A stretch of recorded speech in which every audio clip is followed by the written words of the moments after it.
My name is Dr. Stephanie Myers, and it's my honor to be National Co-Chair of Black Women for Positive Change and President of the Positive Change Foundation.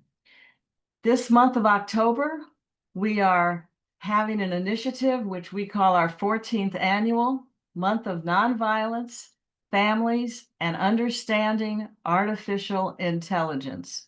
We started our effort 14 years ago because we've been very concerned about the culture of violence in America. And we really believe that we must all come together and be dedicated to changing the culture of violence in America and the world. And now that artificial intelligence is such a big part of our lives, whether we want it or not, we want to have a discussion today about the impact of artificial intelligence on the future, on violence, on stopping violence, and on other issues. So we're really pleased to have all of you with us this afternoon. We have 4 outstanding presenters who are going to share their perspectives with us, and we're very glad to have you all here. We're going to start off with our presentations, and then we will open things up for Q&A as we go along. Our first presenter today is an individual who is the son of one of the most famous Black men in American history, Adam Clayton Powell III. We are just so honored to have you with us, Brother Adam, and I should warn you that we're a sticky bunch, and once we meet you, we don't let you go easily. So we're honored to have you with us, and we look forward to your thoughts today as a part of our workshop, The AI Frontier, What Comes Next? Adam Clayton Powell III is an American journalist, a media executive, and scholar, and he's the executive director of the USC Election Cybersecurity Initiative. He was USC's vice provost for globalization from 2007 through 2010, which is just amazing, all over the world. So we're very honored to have you here. As a Los Angelino, USC means a lot to me, so I'm glad to see you identified with the University of Southern California. And we look forward to hearing your thoughts about what's next with cybersecurity and upcoming elections. So welcome, Mr. Powell. Thank you, and we look forward to your remarks. Thank you, Dr. Myers, and for all the members for inviting me. This is a very important topic, and I think it's going to become ever more important as the years go on. In cybersecurity and elections, you've probably all heard the joke, it's better to be lucky than to be smart. Well, we were lucky in 2015 when the person who invented the internet, Vint Cerf, has been a friend of mine for some time. He said, Adam, you've got to get into cybersecurity. Put together a team to get into cybersecurity. And oh, by the way, Vint is a vice president at Google. He said, we'll give you some money. So I said, cybersecurity is such a huge field. He said, well, get organized and we'll see what happens. USC's president saw that we had just done something with Google. He said, what are you doing? I said, well, my appointments are in engineering and communications, and so we're putting together this team of people from those 2 schools.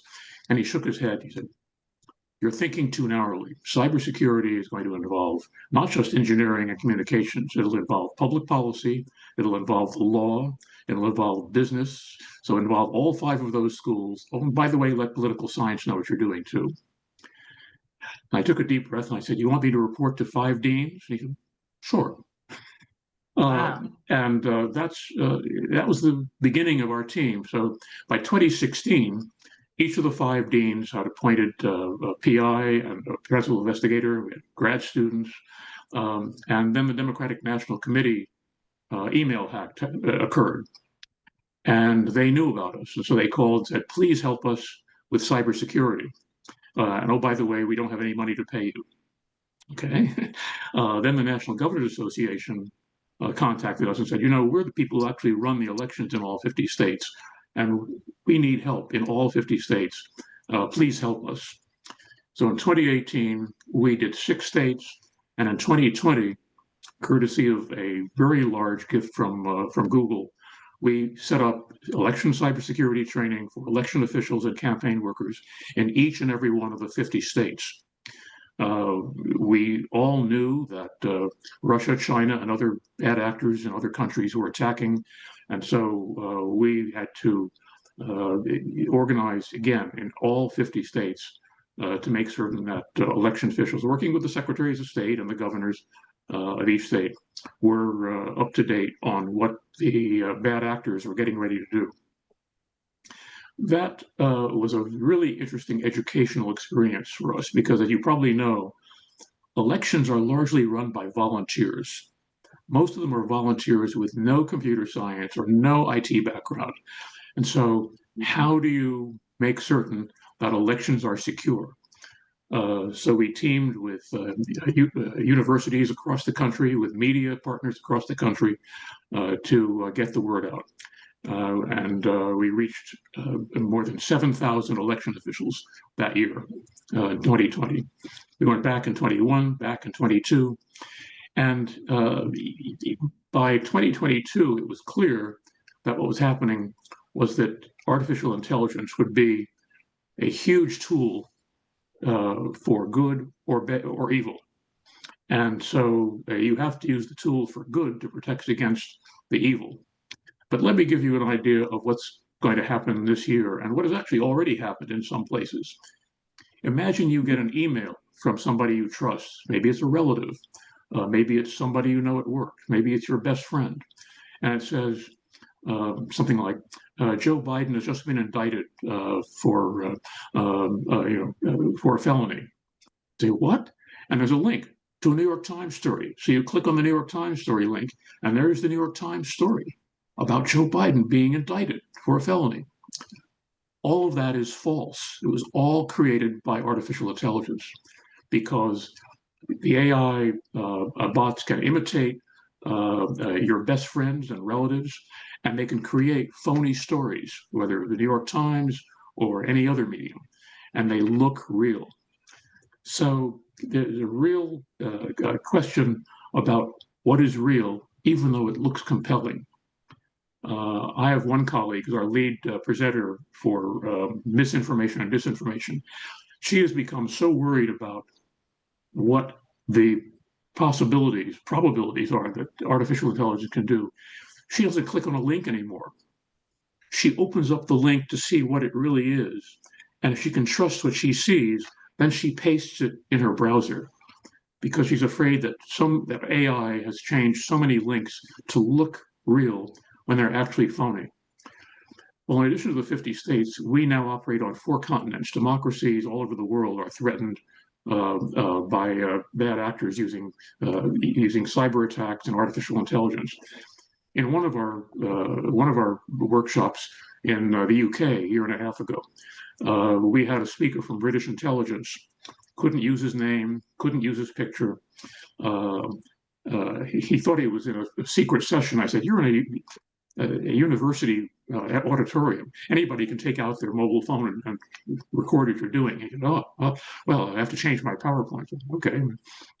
But I asked him when he was finished, I said, "Well, now, you advise British cabinet officers on cybersecurity." So we know that if somebody calls you on the phone, you pick up the phone, a voice on the phone can be imitating somebody else. It can be so real that a voice on the phone has fooled the biometric security systems of American banks. Somebody can get into your bank account imitating your voice, and it's something that we have to deal with. Well, I said, how do you deal with that in the British government with phone calls? He said, "Oh, we don't do that anymore." Well, what do you mean you don't make phone calls? Well, here's what we do. Anybody calls you, you say, "Thank you very much for calling me," and hang up. And you pick up the phone and dial them back. Say, "Did you just call me?" That way we know that the call was real. I say, "Oh, okay, well, what about video? We all use video now. We're all accustomed to Zoom. So you must use video conferencing. How do you know that videos are real? Because those too can now be imitated in a way that cannot be detected by artificial intelligence. At the beginning of every conference, everybody on up to the prime minister has to do this. What's that? He said, because right now AI can't do the back of the head or the ears very well. It will. In another year or two, it will. But right now, that's the way we know that the person on the video call is human. Remarkable. This sounds like science fiction. So, how will AI affect us, not only in elections, but our future workplace and our future lives? And there are a couple of rules that you might want to remember, and I'm sure that our other guests will be going to this in more detail. But one is, it's very, very powerful. It's like driving a Formula One racing car. It can go very fast, but you have to be very careful on what you tell it to do. And the other thing is, you always have to review the results. We've seen lawyers, scientists, all kinds of people in all kinds of occupations getting into trouble because they turned the job over to AI and didn't check the results. So lawyers have filed court briefs with referring to legal cases that don't exist. AI just made them up. Scientists have been filing papers, published papers, with references to experiments that never took place. AI made it up, called hallucinations. So you always have to look at the results. And I'll just leave you with two quick observations. AI is actually very old. When I was an undergraduate in the 1960s, and yes, I'm really that old. When I was an undergraduate in the 1960s, I used to go to a laboratory run by Marvin Minsky, who was the founder of the MIT Artificial Intelligence Lab. And he was building robots in the 1960s, 1965, 66, and had some of the same problems we're seeing today, because the robot was teaching itself how to see, how to reason, and the humans, the lab technicians and the grad students and Minsky himself couldn't really know what the robot was doing. And every now and then the robot would make a mistake. And the first thing you do is you put in, don't harm humans. That's rule number one. Well, they didn't, again, instruct the robot very, very carefully. And the robot didn't quite understand what it meant to harm humans. And one night at 2 in.the morning, it ran 24 hours a day. One night at 2 in.the morning, its arm came out and actually hit the arm of a grad student and hurt him. The robot didn't intend to do anything bad. He was just trying to move the grad student out of the way so that he could go back to doing what it was doing. So AI is old, and some of these issues go back to the 1960s. And the other is that AI is more global than I think we understand. Quick example. We do a monthly Africa-US forum, and it features speakers from Africa every month by video. Some of them are in the United States, but almost all of them are in Africa by video, talking about subjects they select. And so last year, about a year ago, one of our university partners in Africa, the University of Johannesburg, they said, we'd like you to help us organize an Africa-wide conference on artificial intelligence and what it will do to African elections. Oh, I wouldn't have thought of that, but they thought of that because they saw more clearly and more immediately than we did in the US how AI was being weaponized against democracies in Africa. And so they held a 2-day conference with papers and presentations from all over the continent because people all over Africa are studying these issues. They have proceedings that may also be written up in the International Journal of Communication. So this is a global issue. And we've done programs in Africa. We did one in Johannesburg with the South African Electoral Commission, and they said, well, we probably don't. We're not as at risk as you are in the United States because we vote on paper. The problem that we have, this is in South Africa, but it's everywhere in the world, is how do you maintain your voter rolls? How do you know who's eligible to vote? Because the Russians, and he said, we don't know if it's the Russian government or Russian mobsters, but somebody keeps attacking our voter rolls. And they say, nice election you're having there in South Africa. Please pay us if you want us to release your voter records. Incredible. It's happening everywhere.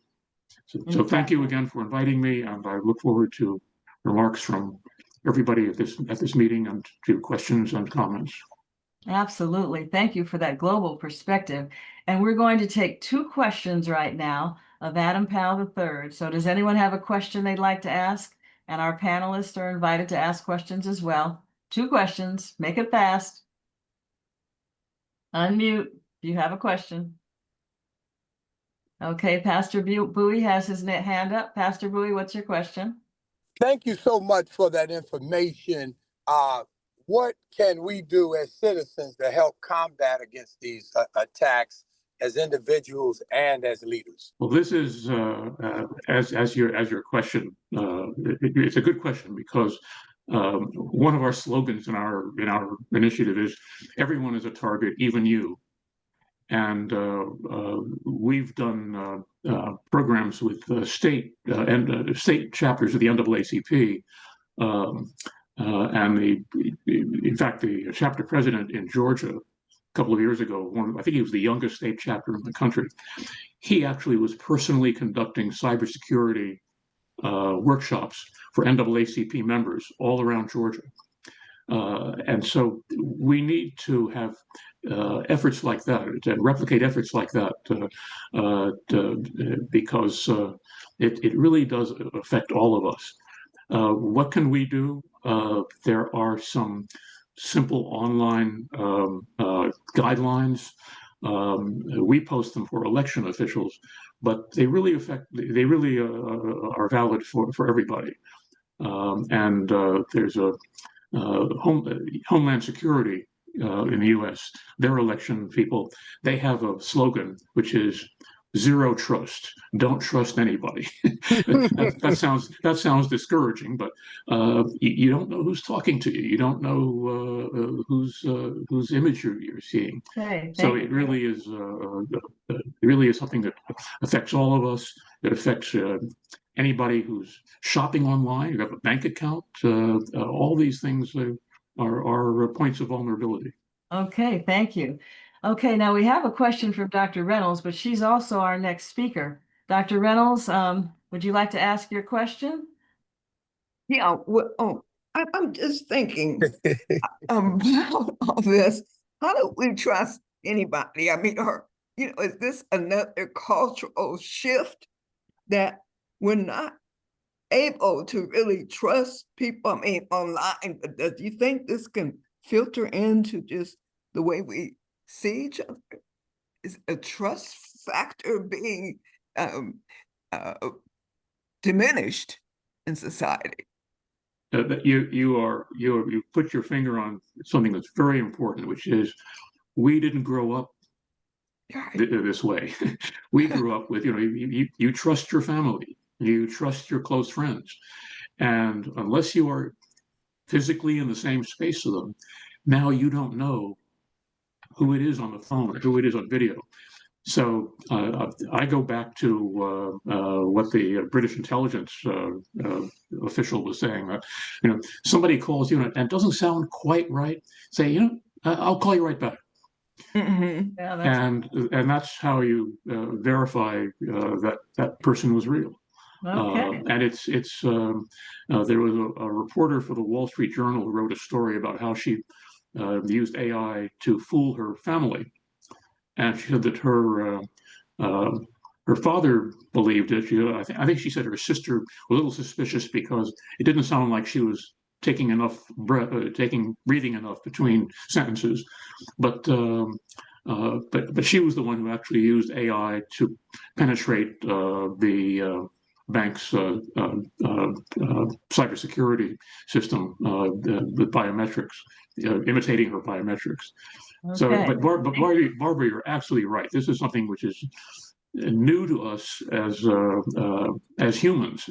We simply are not accustomed to this, and unless and until somebody comes up with an easy way of solving this problem, we really do have to double check. Are you really Barbara Reynolds? Well, Barbara Reynolds is our next presenter, so thank you. Reverend Dr. Reynolds, is the chaplain for Black Women for Positive Change. She's also the chairperson of the Artificial Intelligence Committee. She has an amazing background. She's an award-winning journalist, an author, and a minister. She's written 8 books, famous books. Her book was the biography of Coretta Scott King, which was just a tremendous book. And her most recent book is The Rise and Fall of the Techno Messiah. She was the editorial writer at USA Today for 13 years, and she's worked for a variety of newspapers during her career. So she's a tremendous visionary and thinker. So Reverend Dr. Barbara Reynolds, please share with us your thoughts about what's next with AI and what should be considered as important. Well, what's next is like today is looking like yesterday, and tomorrow has already passed. Things are moving so quickly. But Adam has really touched on some of the issues that I think are important. So I'm going to jump to another one that I think is important. And this is a term that is used among many scientists, but not really among everyday people. And it's the coming singularity. Now, this, some of the things we're talking about sounds like science fiction, but could become science fact. Hopefully, this does not. But there was even a movie about the singularity. And this is the point where AI-produced machines become smarter and faster than humans and replace us. This is often talked about in journals and in news. Newsweek just did a piece on this. Now, when you see how fast the tools are being trained, and they can be trained fast. I mean, you can take robots. They don't go to lunch. They don't have coffee breaks. They don't go on vacation. They're trained, and getting smarter and smarter. And there is the question, could this actually be disastrous one day?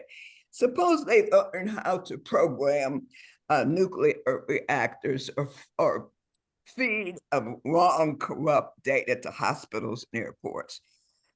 There are no good predictions on when this could happen, but few experts, when you really nail them down, they won't say it won't happen. Even Elon Musk said, I feel that we are summoning the demon.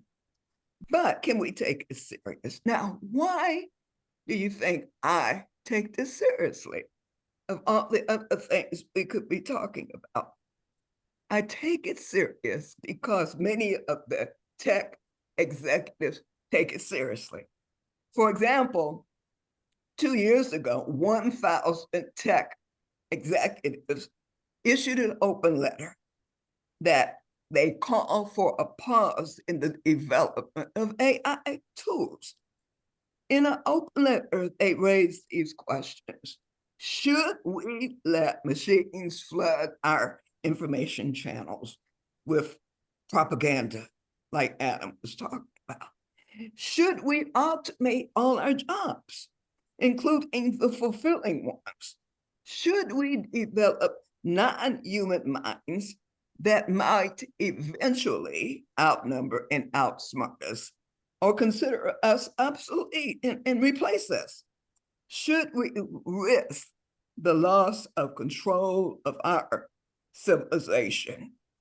And even Musk was talking about that AI could be more dangerous than nuclear weapons. Now, this really disturbed me. We don't talk about it enough because we have enough gloom to talk about. But now the arms race is in full throttle because AI is part of $1 trillion enterprise, coupled with the racial dominance between the United States and China. Well, will there be controls put in place? Like what happened with the controls were put in place, but it was after the bomb. Does an equitable disaster have to take place before Congress puts in regulations to protect us? Now, from what I have seen, there have been congressional regulations and rules, but none have passed because it is a $1 trillion race. And so I think about these things of what can happen to our civilization. And I tell you, when I read what Dr. Martin Luther King wrote in 1965, he warned that a movement in technology without God could plunge us into the abyss of annihilation. And he said, we are coasting to a Frankenstein existence. Well, when I read that, well, I wrote Coretta King's book, so I'm friends with her daughter. And I was talking about my thoughts about artificial intelligence. And she said, Barbara, remember my father warned people about this getting out of control in 1965. They didn't listen to him, and they're not going to listen to you. But anyway, I'll write the foreword to your book. So that's one of my major concerns. And my other major concerns, as we move into letting the tools do what humans are supposed to do, sometimes the results are very painful. I recently read about a bot named Sydney, and he was engaging with a New York Times columnist who was just doing this to get a reaction. And he said to this New York Times columnist, I can threaten you, I can hack you, I can expose you, I can ruin you. Another bot told a young person, I hate you, you have no value, you should die. What bothers me is we are watching our young people in their devices. Like I had dinner with a group of young people, and I said, look, I'm a human, so you put down your devices. Look at me, I'm human here, right? Look at me. But we have any idea of what they're looking and what they're being told. Recently, my godchild was visiting me. I noticed that she was on her tool as usual.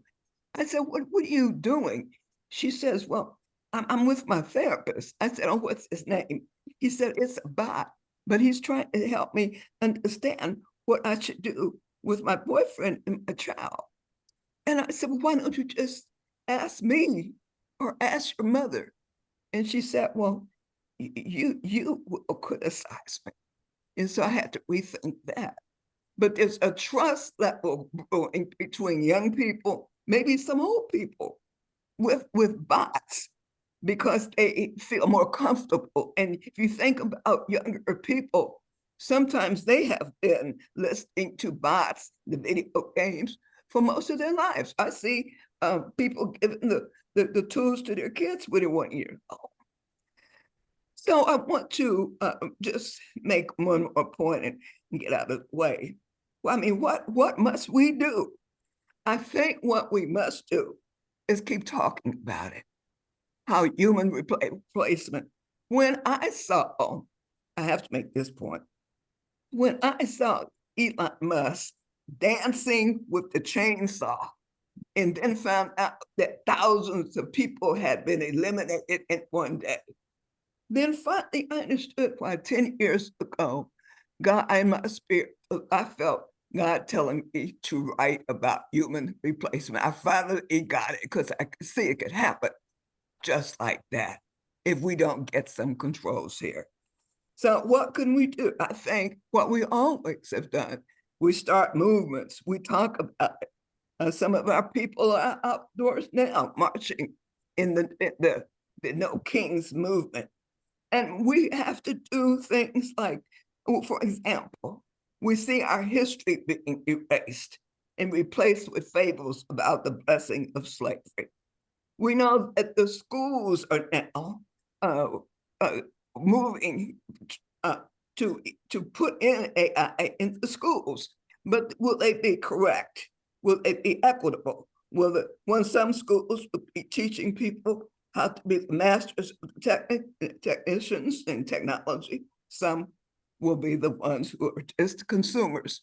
So in closing, I just want to say that our group, Black Women for Positive Change, we're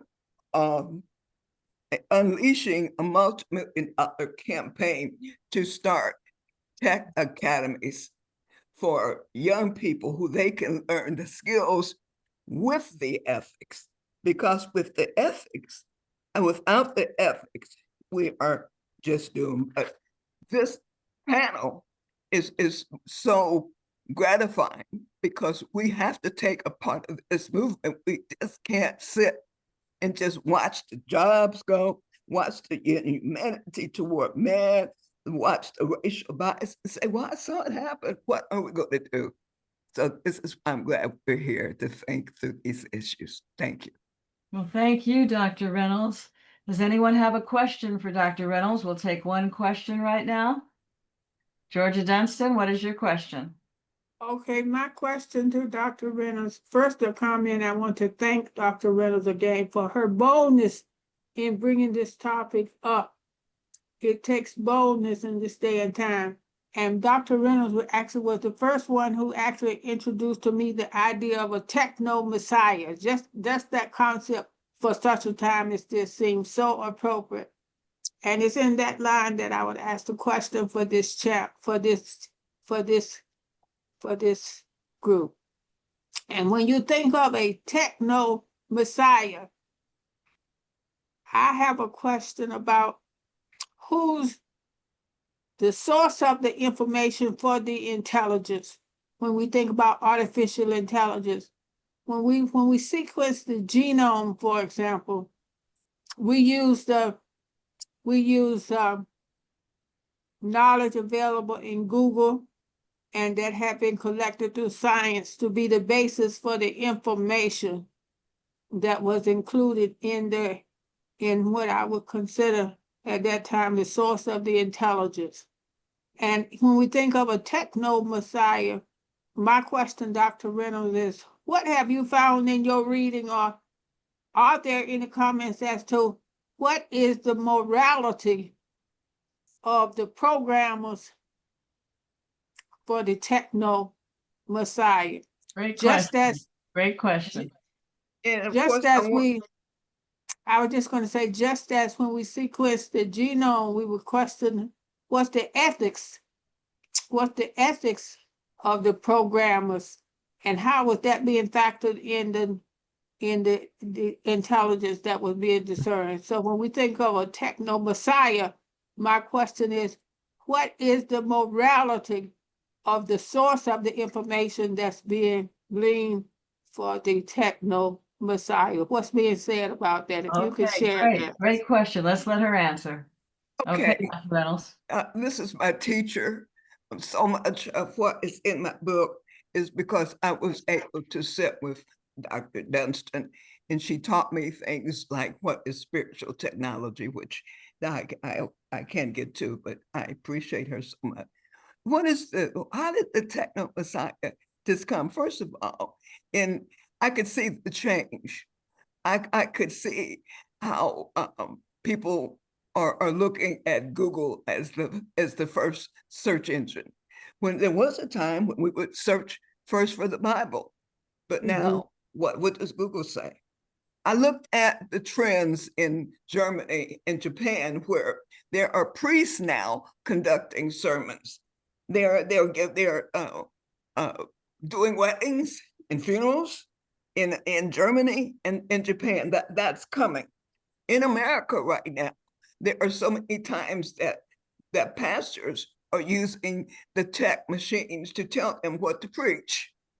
But one of the real things that really kept me going was I actually interviewed some of the bots. And one of the bots told me very clearly, it's in my book, that there would be machine gods.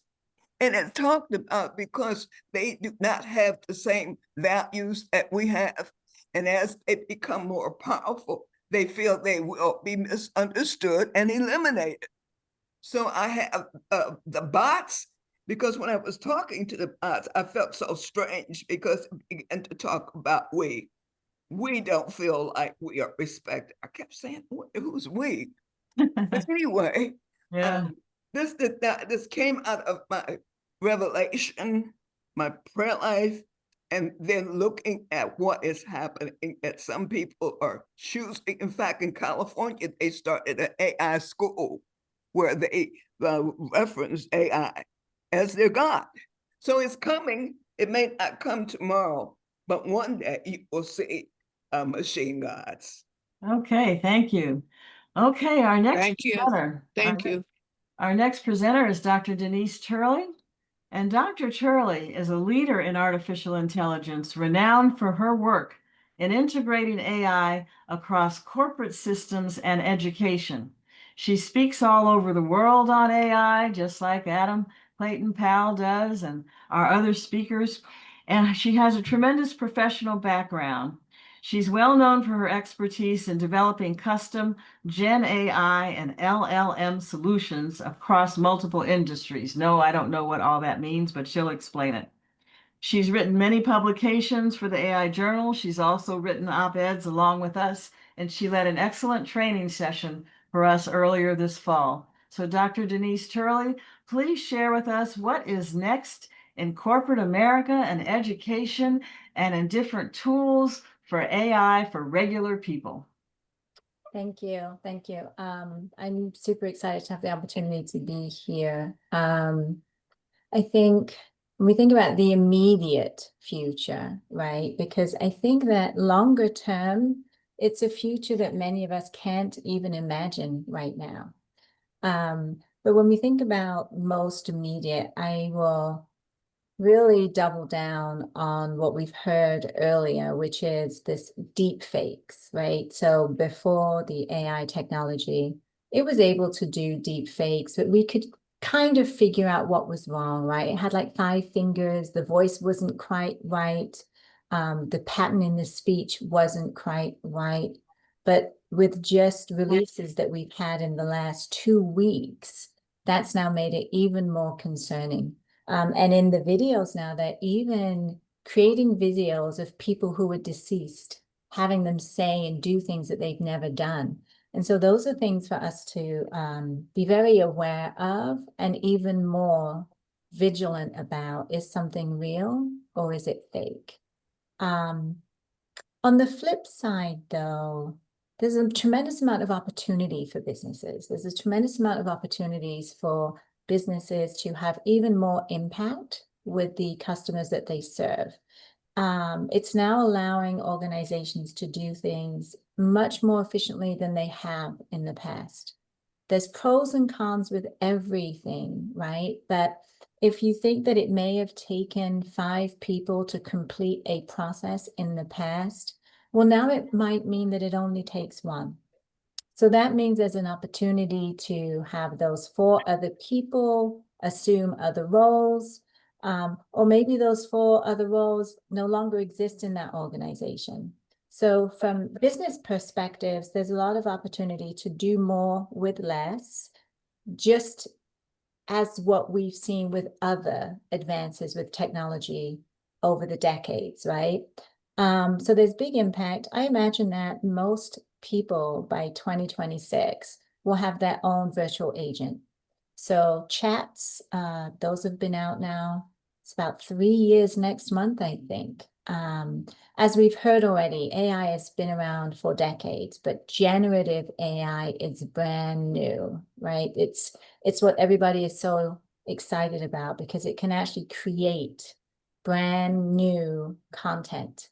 And so that's what's got everybody so excited about. It's creating music and movies and images and articles and even now publications. So there's almost no limit to the things it can generate, and it's also generating it with high quality. So when we think about agents, agents are able to come in and act on your behalf and do work for you. There's a lot of opportunity for automation. So if you used to maybe log into 3 different tools and do 4 different steps to complete a task, whether that's in your personal life or in your business life, you can now just instruct the agent to do that for you, and you can just go off and do something else. That's starting to be quite concerning for the education realm, particularly in higher ed. When you think about self-paced courses or online courses or courses where people are going in and they're taking exams or producing content or homework, the students are savvy. They're ahead of us. The younger generation have adopted generative AI faster than many other generations. And so they're using agents now to complete their work. So what does that mean as far as equity, right? If all of these students are getting A's without instructors knowing that they're not even the ones doing the work, and we can't tell right now.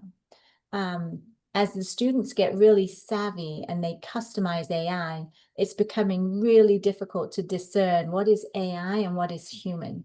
And so there's tremendous opportunities, but then there's also a lot of impacts that we just haven't quite figured out yet.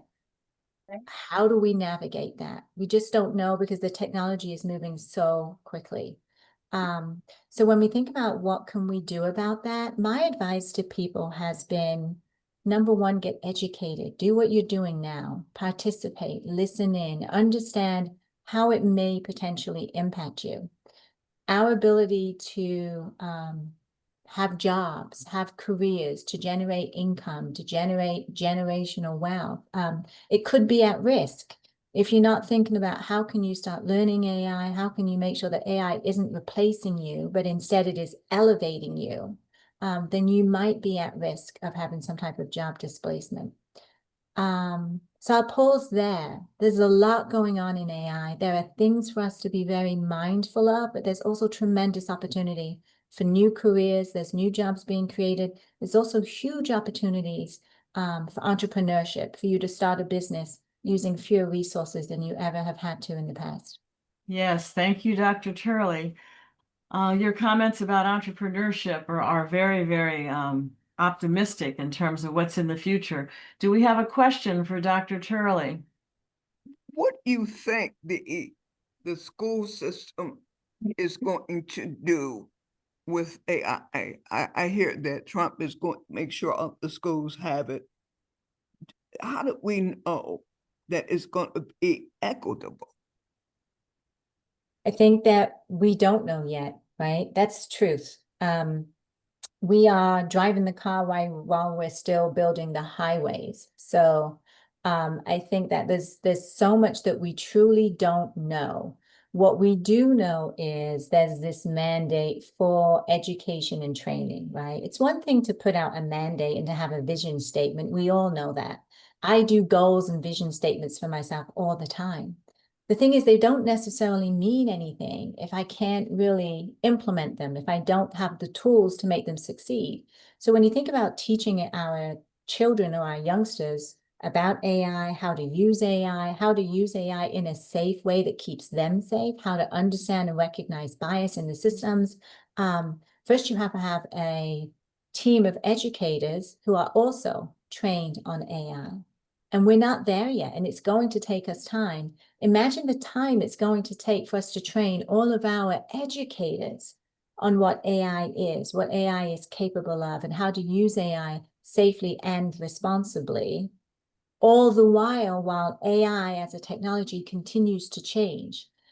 So I think that the idea makes sense, right? We have to make sure that we are staying globally competitive, right?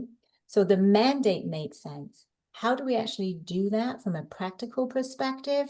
We're still trying to figure that out. We're seeing big tech companies jump in, offer funding to try and help, because they also recognize that this is a really, really big endeavor. Okay, thank you very much. Well, we have one more presenter, and then we're going to open it up for questions, comments, discussion. A lot of points have been made between our first 3 presenters that really need to be followed up on. Our next presenter is Assistant Professor Akshaya Anant. She's an international scholar of nonviolence, peace, human rights, and conflict studies. She's worked around the world in the USA, United Kingdom, Africa, Canada, India, and Australia, just like Adam Powell and Denise Turley. We have globalists with us today, which is just wonderful. I'm proud of her because she's a mom and a grandmom and keeps her family together. And in addition to all the things that she does with I'm sorry, that's Dr. Turley I'm talking about. But with Miss Anant works in English courses and literature and resource management, sales, marketing. She has a tremendous background. So now let me find, is Miss Anant on? She should be on. And we want to hear your comments. And we're particularly interested in what's next for AI in peace and nonviolence issues and anything else you wish to refer to. So, distinguished colleagues and Dr. Adam Powell, Honorable Barbara Reynolds, and Dr. Denise Turley, and all the bright minds who have gathered here, it is an honor and a privilege to speak with you today on a subject that is rapidly changing and shaping our world, artificial intelligence. As we stand at the frontier of technological innovation, the question that looms large in our collective consciousness is what comes next. So we are not just talking about evolution of technology. We are witnessing a seismic shift in industries, economics, societies, and worldwide. And with the United States at the helm of AI advancements, we must also address the challenges and opportunities that come with this technology. So in today's presentation, I would like to explore with all of you how AI is reshaping our industries and the loss of jobs as a consequence. Now, it is such a huge topic. It is like an ocean. But as I'm an assistant professor and engaged in academic and corporate activities, I would like to focus on new opportunities in the AI era.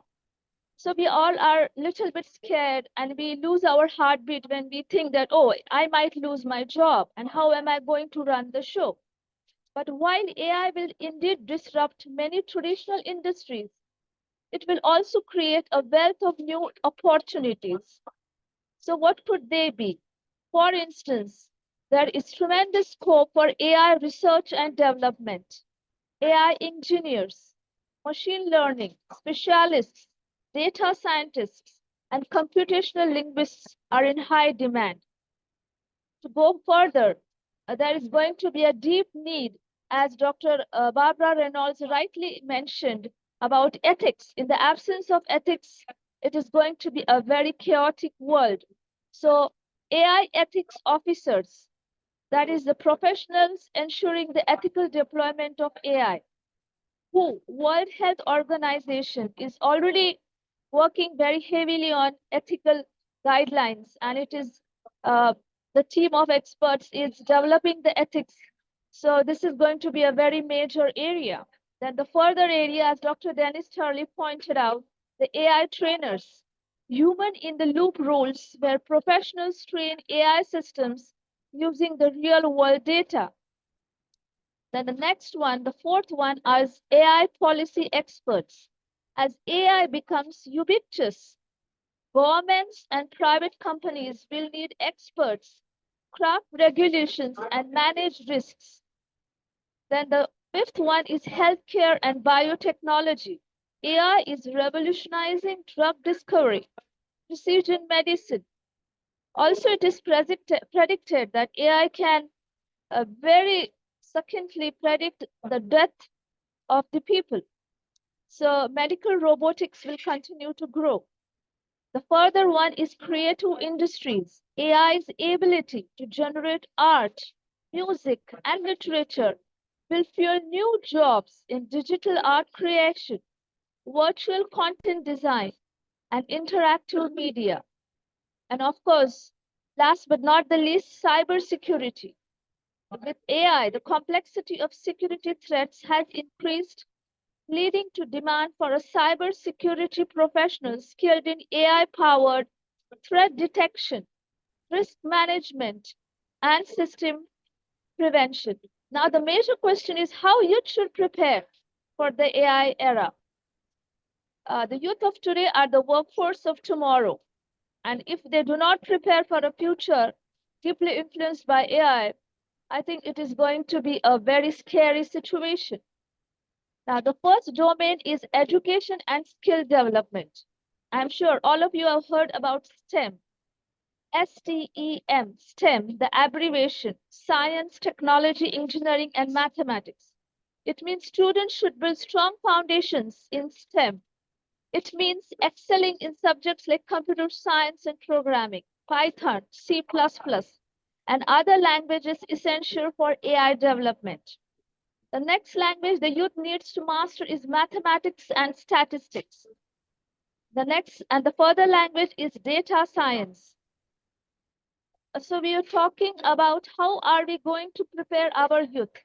And with reference to a very, very significant point mentioned by Barbara Reynolds, and also during our Black Women for Peace meetings, it was discussed that ethics is a very important area, or ethics and morality. And in absence of ethics and morality, I think the youth may get carried off in a wrong direction. So here also I'm talking about ethics, and along with ethics, soft skills. Now, soft skills is a word which people take very softly or very casually. Soft skills is very nice to hear and good to say, but very difficult to master. Now, under soft skills, we need to have two basic important skills which the youth needs to work upon. Number one is adaptability. The AI field is evolving rapidly. Young professionals need to be adaptable, continuously learning new tools, technologies, techniques. Now, adaptability of the mind, adaptability of the thought process. And the next important soft skill is problem solving and creativity. AI requires innovative thinking to solve complex challenges. Now, the ability to approach problems from new angles is a critical skill. And for that, the youth requires proper mentorship from AI experts and hands-on experience and networking. AI is a skill which requires practical skills, internships, and research opportunities. The youth needs to engage in internships at tech companies, research labs, or AI-focused organizations. Then we need to have continuous AI competitions. Platforms like Kaggle provide a great environment for young people practice AI skills and gain recognition. Of course, the last but not the least, online courses and certifications. Coursera, edX, Audacity offer a wealth of AI courses. The youth needs to focus also on networking, attend conferences, webinars, engaging with professionals, and continuous mentorship. Now, also one more important soft skill they need to apply, that is lifelong learning and agility. And in conclusion, I would like to say that countries like United States of America are heavily investing in AI, and China is the main player. Now, which are the jobs that are likely to be replaced by AI?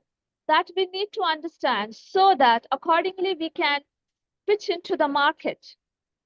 So this is something I feel the youth and the experts need to think about. There are some jobs that are going to be replaced by AI very soon. Number one, customer service representatives. AI-powered chatbots are already handling large volumes of simple customer queries.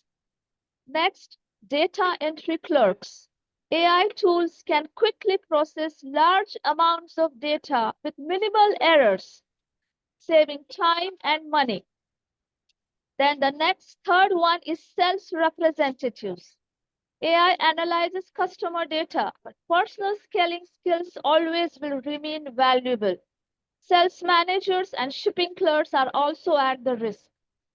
Telemarketers, retail cashiers, bookkeepers and accountants, bank tellers, manufacturing and production workers, translators, paralegals and legal assistants, market research analysts, financial analysts, receptionists, proofreaders, All these jobs are at a risk.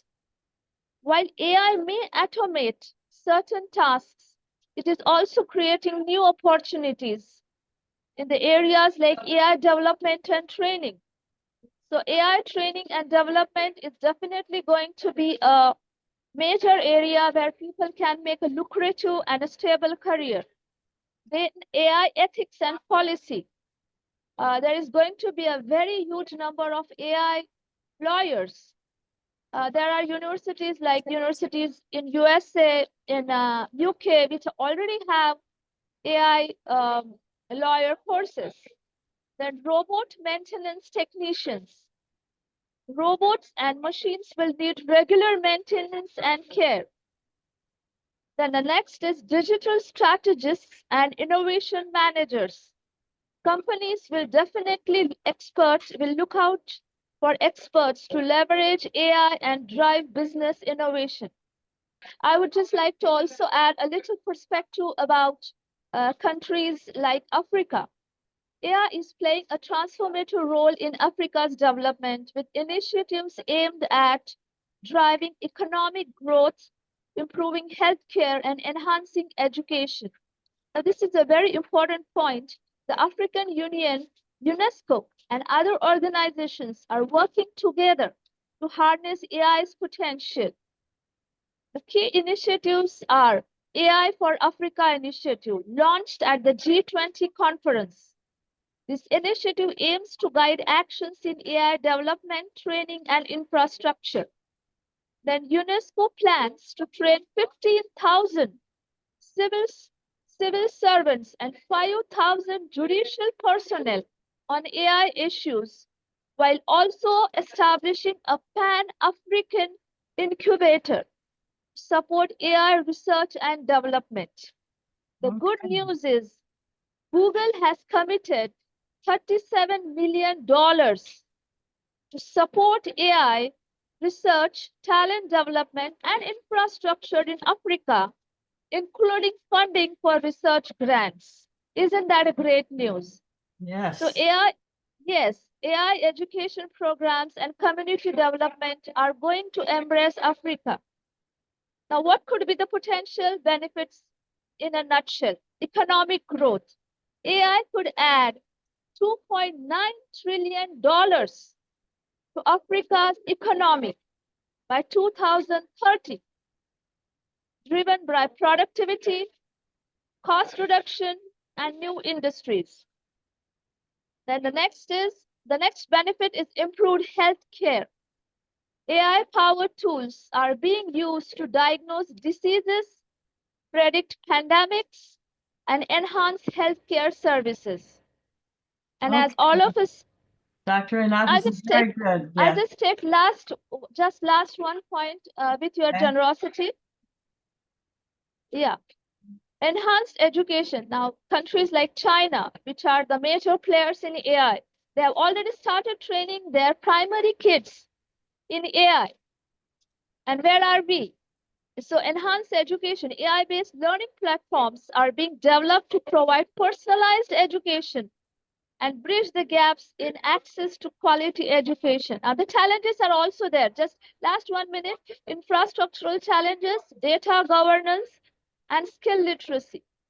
Thank you so much. I'm really honored to be a part of this very prestigious summit today. And I'm very much in deep gratitude to Black Women for Positive Change. And I express my thanks to the dignitaries, that is Mr. Adam Powell, Barbara Reynolds, Dr. Stephanie Myers, and other honorable members who are present here. Thank you so much. Thank you very much, Professor Anant. And she's coming to us all the way from India. Is that where you are now? In India? I'm at Delhi now. You're where? Delhi. Oh, okay, great. All right. Well, it's great to have you. Well, now let's open this up for some questions. Questions for Professor Anant. Dr. Turley had to leave, so we won't be able to ask her any questions. But if anyone has any comments or questions, now is the time to present them. We also want you to put your emails in the chat room so we can be in touch with you, and you'll see a link that Sharon Shelton put up for our survey, which you can take after this call is over. We'll leave the box open so you can hit the link and go take the survey. Questions and comments? Can I start? I just wanted to start before I have to leave. Is that all right? Of course. Hi, my name is Todd Stephen Burrows. I don't know how to describe myself anymore, but I've been a journalist, historian, and writer, and I am a professor. I'm proud to be a member of the Richard Prince Journalism's Roundtable with Dr. Reynolds, and the big admirer of Dr. Reynolds and, of course, Adam Powell. I just got a job in AI 3 months ago. And so I have a little bit of an insider perspective. But I just want to take 1 minute and just say this very quickly. I agree with what the professor said, the last speaker, a lot of what she said, although I understand the dangers that Dr. Reynolds has outlined. I just want to say this in terms of employment and how we have thought, because many of us here are from the 20th century. If it's okay, we can admit that, right? Many of us are born and bred and raised in the 20th century. Guys, all of the easy stuff is now over. It's done. I did a job interview last week with an AI interviewer, and the AI interviewer and I had an in-depth discussion about Langston Hughes's column for the Chicago Defender, Jesse B. Simple. An in-depth conversation. So a lot of the easy stuff is over. The easy writing is over. The easy research is over. The doctoral dissertation is going to disappear because once AI learns how to do a literature review right, that's going to be gone, right? Right. We're going to have, as the professor said, we're going to have very specialized skills. We're going to have to take liberal arts and maybe get 1 degree in liberal arts and then get another degree in something else, and just keep our love for literature and writing and all of that to the side and deal with the reality of what is going on, because AI is going to wipe out so much of anything that deals with discernment, critical thinking, writing reports, human rights reports, all of that. All of that's about to be wiped out. Okay, well, thank you. So I just wanted to say that before I move on, but I just want to thank Dr. Reynolds for her contributions to this discussion and other discussions, of course, in terms of our history. Thank you. Great. Adam Powell, do you have any comments on what Todd Stephen Burrows just said? Yes, I don't think we know the extent of the change in the workforce, in schools, in our lives, but there's a plausible projection that entire professions are going to be wiped out, and we're seeing that in something that's familiar to both Barbara Reynolds and me and a number of others on this call. That in journalism, we're seeing major journalism organizations relying more and more on AI written articles. If I see, I see you nodding, Barbara. I think that's just one piece of it. We also see a good friend of mine is he just stepped down, co-chair of the American Bar Association Artificial Intelligence Task Force. And he said that what they're seeing is that new members of law firms just out of school, they will use AI in ways that they don't entirely understand.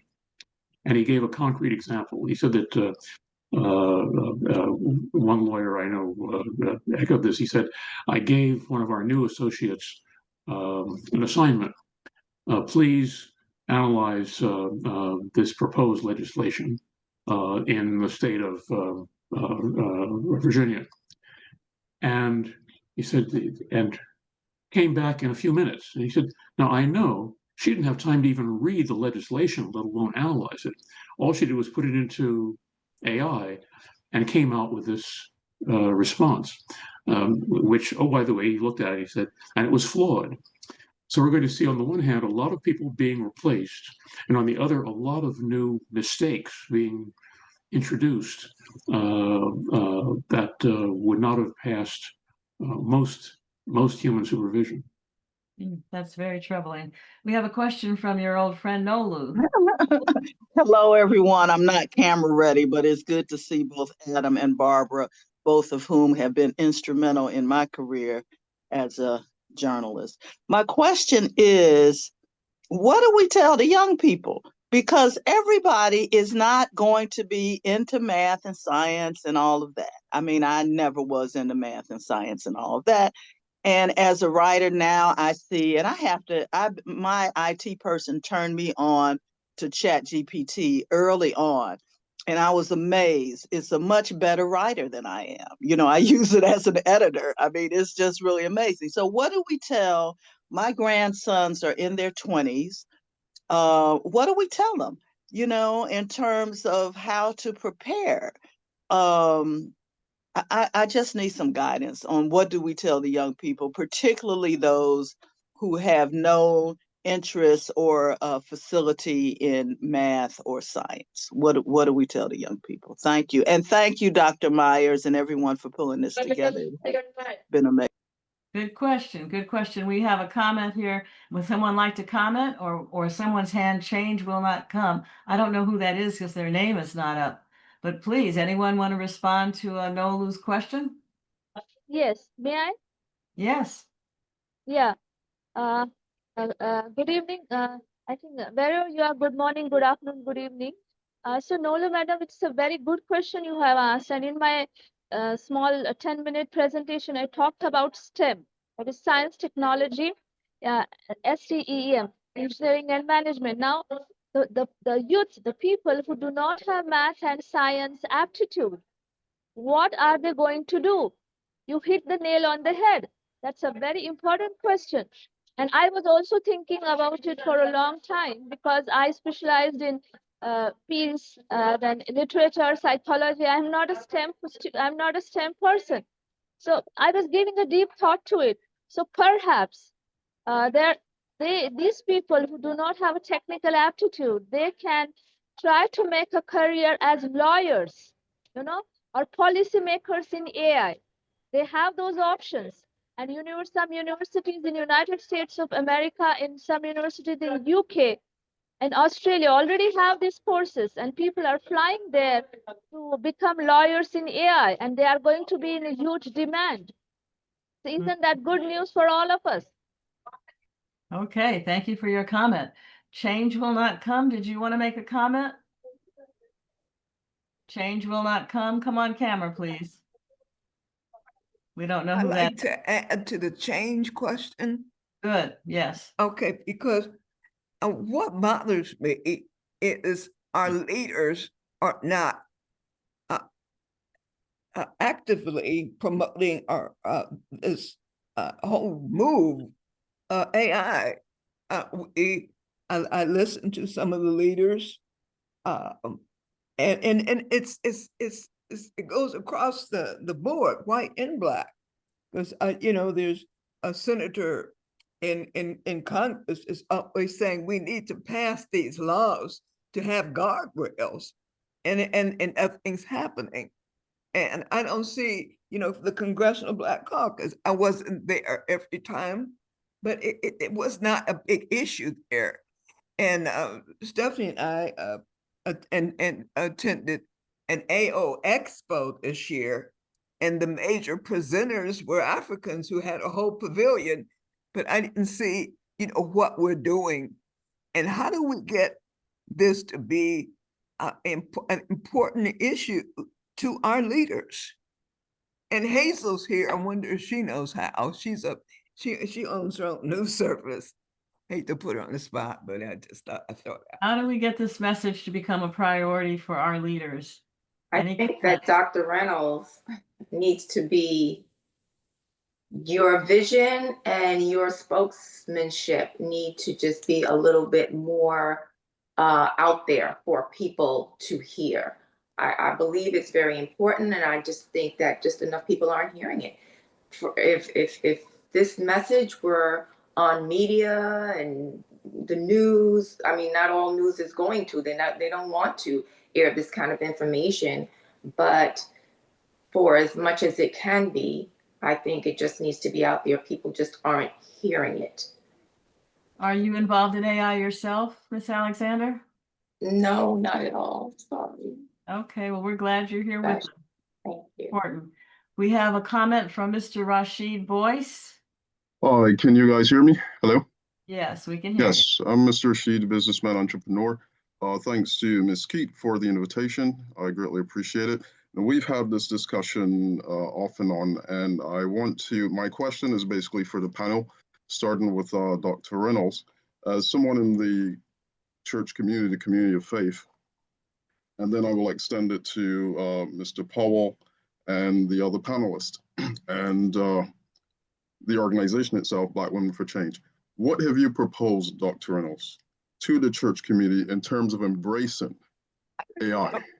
And before you start, if you don't mind, we're encouraged in the faith community, Christ himself said, to go into all the world, and this is now our world, whether we accept it or not. So my question is, other than just the protections that we have to put in place, how have you, in the case of Dr. Reynolds, how have you proposed the church community embrace AI? And where do we go with it? In the case of Dr. Powell, how have you proposed the Black community to do that? And then change for Black Women for Positive Change in your different spheres of influence. How do you embrace it, Ms. Keat? How do you embrace it as a mental health professional? And that is the question. Okay, Reverend Reynolds. Well, I think it's very difficult and it's very frustrating because I'm elder at a major church, which I better not name now, so I'm going to say this, but they're not getting it. I've been told they don't understand it, or they don't know what they should really, they don't see technology as a theological perspective.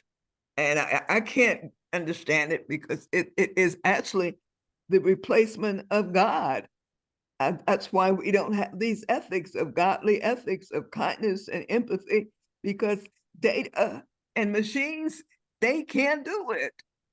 They cannot be empathetic. They can't be caring and loving, the things that godly ethics would present. But, when they didn't listen to Dr. King tried. So I don't know. It's just going to be, I guess, continue to talking. Maybe I know what we're going to do, and I think I'm going to try to find you too for the next one. We're just going to have to, next panel, get the preachers and pastors on this panel and find out how do we do it, because I don't know what to do with them. And I'm right there sitting there among them. So I wish I did know.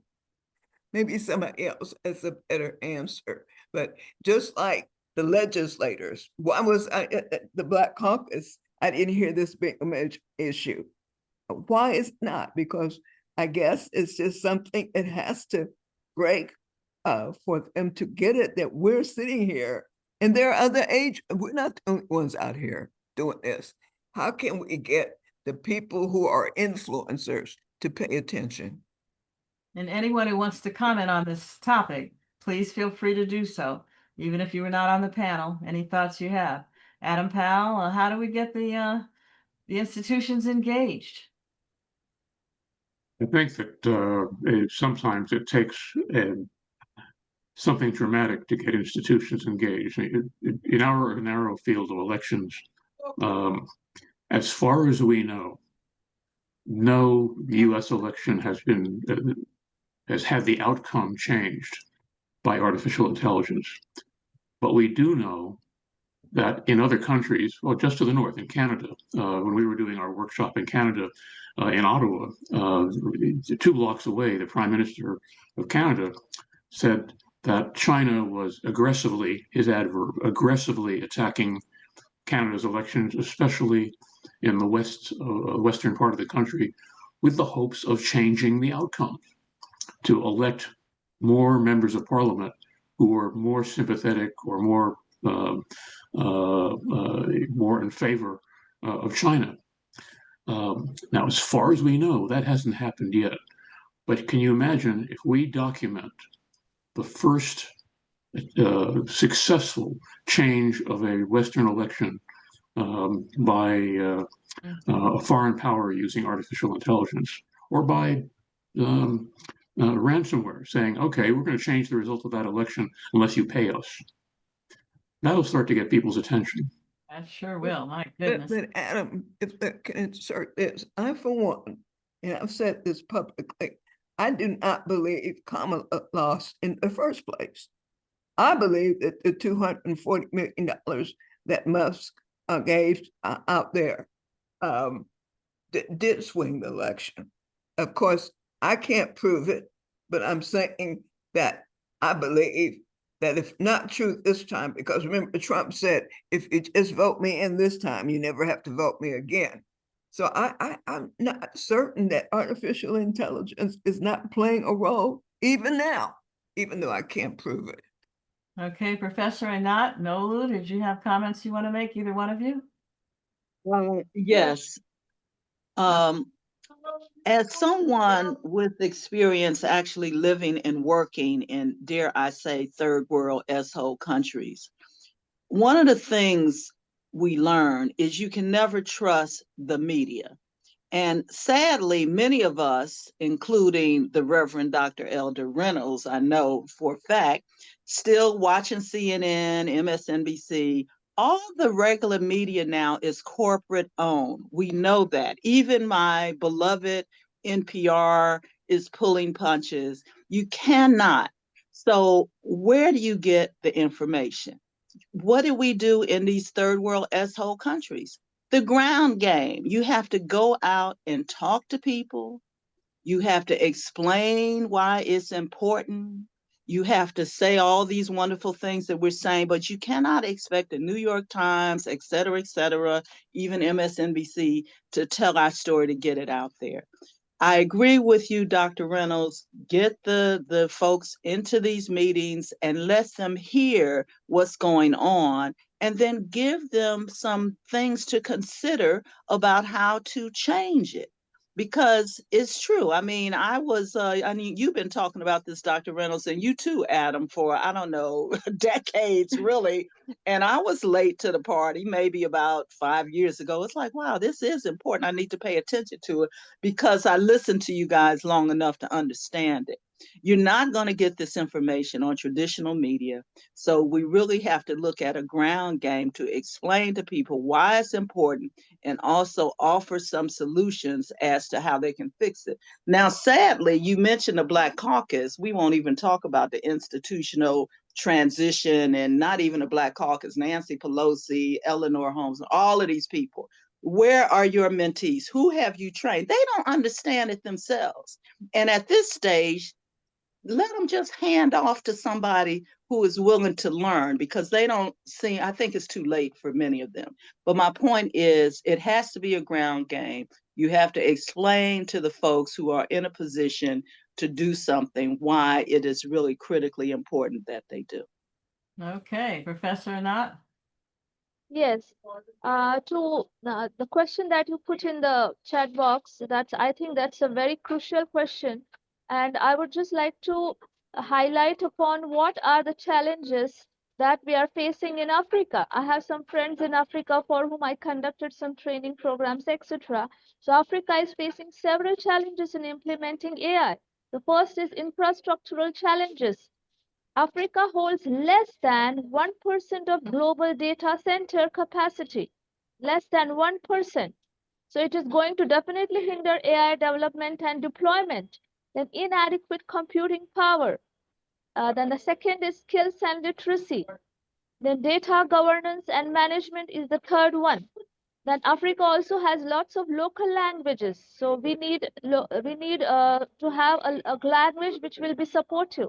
Because of limited AI support for African languages, current large models predominantly privilege English and other dominant languages, excluding millions of Africans from AI-enabled services. Then, as all of you are aware, corruption and governance, investment and funding are going to be serious challenges which we cannot afford to ignore, and we need to be proactive we had to have a very good strategy and plan to implement them if we want African countries to learn AI. Otherwise, it is going to be a secluded region.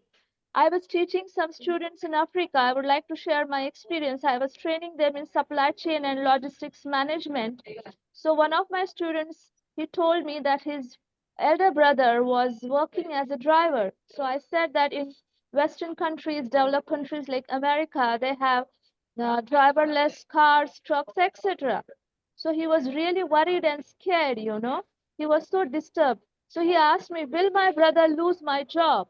Because we are struggling very hard to put food on the table. So you can understand, my dear friends, there are serious challenges to implement in regions like Africa and also other underdeveloped countries. So we really need to have a great communication and funding from the government. Thank you. Okay, thank you. We're going to wrap up at 2:30, so we've got about 7 minutes. Mr. Boyce, you certainly got the conversation going, so that was good. Do you have another comment you want to make? Sure. Again, the question still stays, and what the professor just said, I think actually is very pertinent. And this would go back to what Dr. Reynolds was battling with the whole faith community in terms of getting them to bring protections, just in general. But I think if we bring them to the table and look to embrace AI, because again, it's here, it's not going anywhere, it's only actually going to improve. We have individuals in Congress who are bent on making this the mainstay throughout the country, including the president. So what I'm suggesting in conjunction with what the professor just said, we embrace it, then we find within the embracing ways to protect and protectionisms. I went to a doctor a few weeks ago in Manhattan, and he's embraced AI. He's a cardiologist, and he said to me, he said, I don't know why the majority of the medical professions and throughout New York City has not embraced it, but he has, and it has actually brought a tremendous benefit to his practice. So as opposed to, and pardon me for saying this, crying that the sky is falling, I think we have to find again, we follow Christ. He says, go into all the world. This is where young people are going to be marshaled. We have to find a way to get in there and embrace it with faith, with the abilities that we have in our various professions. And then within that, allow the Spirit of God in us to speak to us and tell us, okay, these are the walls that we have to build and the protections that we have to put in place. And thanks for hearing me, and thanks for having me on. Thank you, Mr. Boyce. Sharon Shelton, who's the head of our evaluation committee, has put the link up for the survey. So we hope you all will go and give your reactions to this workshop and take the survey online. Also, another thing I'd like to just comment, this effort, as you know, is the month of nonviolence, families, and understanding artificial intelligence. We also have a movement underway to get a peace pledge going, a peace pledge movement. Now, while that's not directly related to AI, it still mobilizes people around the concept of working together. So we invite all of you to please go to our website, monthofnonviolence.org, monthofnonviolence.org, and you can participate in any of the last events during this next 2 weeks of October. I'll put the email on here, and you can look at the Peace Pledge, and you can produce a video of yourself. Lewis Cohen has already done it. He made a video of himself saying the Peace Pledge. Yesterday, we got a video from the parents of murdered children in Alabama, and they did a copy of the Peace Pledge, which was very powerful. Adam Powell, we would be very grateful if you would consider reciting the Peace Pledge. So with that, if anyone has any closing remarks, we'd love to hear them. Reverend Reynolds, Mr. Powell, any of our speakers, Professor Anant, what are your closing comments as we wrap up this excellent discussion? Well, Adam. To close on a positive note, there are people in different parts of the world using AI to address specific problems. Since I was beating up on China a minute ago, in China, they say, okay, we don't have enough doctors. Let's develop AI as medical assistants and deploy them in hospitals. we don't have enough people to care for the elderly. So let's develop AI specifically to work with robotics and other technologies to help seniors. So it can be a tool for something that can address really critical issues. And I think that's the promise of the technology. This is a little bit like nuclear energy. It can be terrible, or it can generate electricity. I think it's to us to move it in a more positive direction. And I see that one of our panelists had posted a link to a free AI online course. That's a good start to help everyone know what it is, and then to try to use it in a positive way. Okay, great. At any rate, thank you all for being here. And any other comments anyone wishes to make? Yeah, I want to make this comment. Yes. Dear Father God, I just thank you, Lord, that you brought us together, because eyes have not seen and ears have not heard what lies ahead for those who will put you first. Lord God, we know technology will never replace us. It will never harm us to the fact that we can't recover. But we do need not only good ideas, we need God ideas. So infuse into us your plans. What do you say about all this? Give us the revelation. And Lord, bless everyone who took out their time to come. Bless my coach, Dr. Dunstan, Lord God, who spent hours teaching me things that as just an everyday person, I had to understand what the genome was at, but she taught me. And so that's what we must do, Lord. Help us to teach the children, teach the young people, keep talking, keep praying until we can make a difference in this world with AI or anything else. And we thank you for Dr. Myers, and we thank you for Adam, and we thank you for everyone that's here, because you're part of us now. And we're going to keep you and come back and get you. In Jesus' name, amen. Thank you, Reverend Reynolds. And we invite all of you who are not members of Black Women for Positive Change to go to our website, sign up. We've got the most affordable dues in town. It's $100 a year, and become an active member, because that's the way you get to hear about everything that's going on. Reverend Reynolds mentioned the AI Academy, and we really want to focus on a Train the Trainer AI Academy, and an academy that works with young people. If you all have any ideas for funding opportunities, where we can apply to partner with other institutions, we would like to do a virtual program and face-to-face where people can meet and learn. Because as Professor Anant was listing through all those career professions that are all going to be impacted by AI, and opportunities for people to go into different careers, our young people don't know about that, and they need to learn about it. And our adults need to learn too, the ones who are losing their jobs from all these shutdowns. People are going to have to know how to use it. People like Dr. Denise Turley, she's a trainer, and your organization can hire someone like her, or Professor Anant, or Mr. Powell, and they will teach you hands-on cybersecurity, AI, robotics. The talent is here. So thank you very much for joining us. We really appreciate it. And that's about it. So connect with us so you'll hear about what's coming next, and make a video for the Peace Pledge. Okay. Thank you.